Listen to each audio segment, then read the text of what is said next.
Assalamualaikum warahmatullahi wabarakatuh. Hai teman-teman, saya Asmaul Husna dari Program Studi Pendidikan Islam Anak Usia Dini semester 7.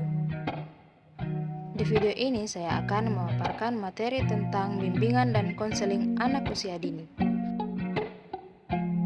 Bimbingan dan konseling AUD adalah suatu proses pendampingan dan dorongan yang diberikan kepada individu dengan gangguan pendengaran untuk membantu mereka mengatasi hambatan serta mengembangkan potensi dan keterampilan dalam kehidupan sehari-hari. Teori Sigmund Freud membahas perkembangan anak melalui lensa psikoanalisis. Freud mengemukakan bahwa anak mengalami 5 tahap psikoseksual, yaitu oral, anal, falik, laten, dan genital. Setiap tahap memainkan peran penting dalam membentuk kepribadian anak dan melibatkan konflik serta pemenuhan kebutuhan psikoseksual.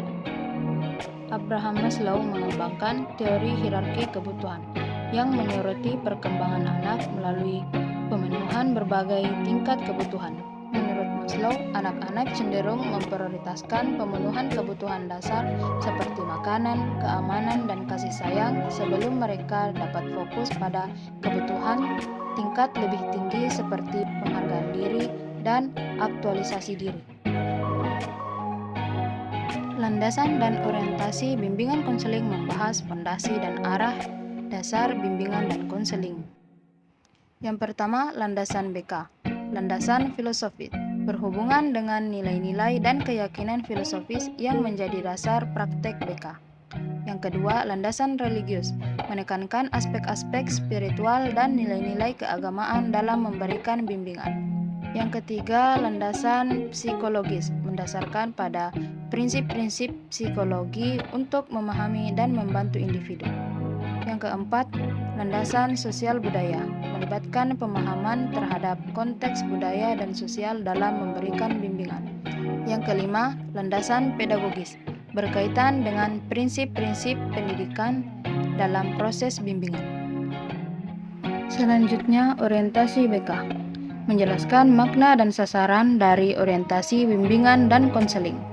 Fokus pada pembinaan individu untuk mengoptimalkan potensi dan penyesuaian, berkaitan dengan pandangan terhadap proses perkembangan individu, mengarah pada cara penanganan dan solusi terhadap masalah-masalah yang muncul. Pengertian dan tujuan orientasi BK. Orientasi BK menjelaskan makna dan ruang lingkup orientasi bimbingan dan konseling. Tujuannya merinci sasaran dari orientasi tersebut seperti membantu individu mengembangkan potensi dan penyesuaian diri. Orientasi individual fokus pada pembinaan individu untuk optimalisasi potensi dan penyesuaian diri, membantu individu memahami diri sendiri, kekuatan dan kelemahan mereka. Orientasi perkembangan berkaitan dengan pandangan terhadap tahap-tahap perkembangan individu, memahami perubahan fisik, emosional, sosial, dan kognitif yang terjadi selama siklus hidup. Orientasi permasalahan menyelidiki dan menangani masalah-masalah yang dihadapi individu, memberikan pendekatan solutif terhadap permasalahan agar individu dapat mengatasi hambatan dan tumbuh secara positif. Pelayanan bimbingan konseling di sekolah. Yang pertama, personil sekolah dalam kegiatan pelayanan BK membahas peran dan kontribusi berbagai anggota sekolah dalam penyelenggaraan layanan bimbingan dan konseling. Yang kedua, kompetensi guru BK menguraikan keterampilan, pengetahuan, dan sikap yang diperlukan oleh guru BK dalam memberikan pelayanan bimbingan kepada siswa.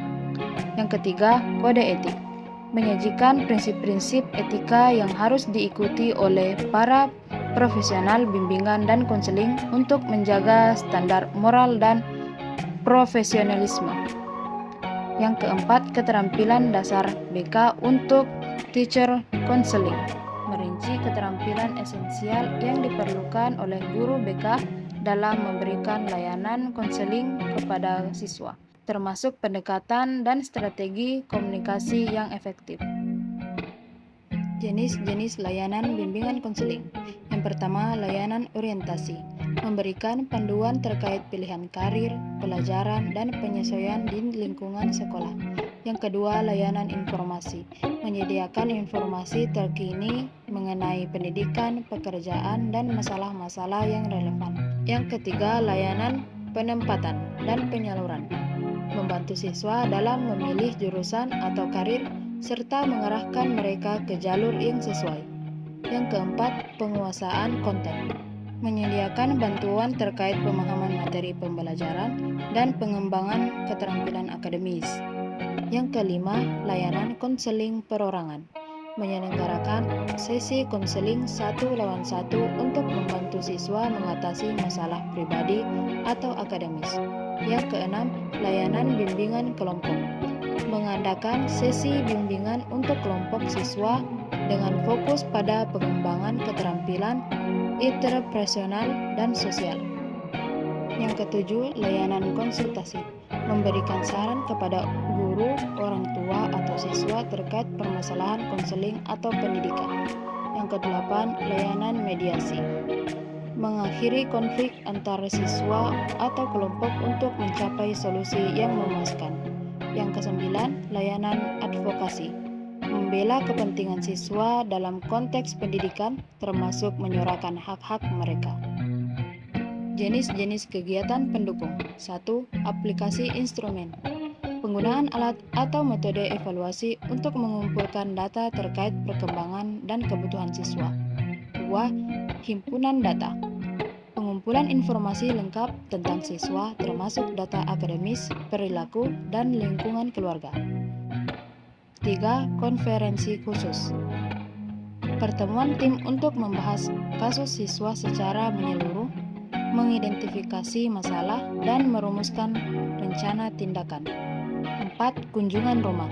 Mengunjungi lingkungan rumah siswa untuk mendapatkan pemahaman lebih baik tentang konteks hidup mereka dan memberikan dukungan yang sesuai. 5. Ahli tangan khusus. Proses pertransferan tanggung jawab penanganan kasus dari satu profesional bimbingan ke yang lain, memastikan kelangsungan layanan dan konsisten dan efektif. Format kegiatan bimbingan konseling. 1. Individual. Kegiatan bimbingan yang dilakukan secara personal antar konselor dan siswa, fokus pada kebutuhan dan masalah individu. 2. Kelompok. Kegiatan yang melibatkan sekelompok siswa dengan tujuan memfasilitasi interaksi sosial, mengembangkan keterampilan kelompok, dan pemahaman diri bersama. 3. Klasikal. Kegiatan bimbingan yang dilaksanakan dalam konteks kelas, menekankan aspek-aspek tertentu seperti pengembangan keterampilan akademis atau orientasi karir. 4. Lapangan. Kegiatan yang dilakukan di luar lingkungan kelas atau sekolah seringkali melibatkan kunjungan ke tempat-tempat tertentu untuk pengalaman belajar yang praktis. Baik teman-teman, itulah tadi pemaparan materi tentang bimbingan dan konseling anak usia dini. Sekian dan terima kasih. Assalamualaikum warahmatullahi wabarakatuh.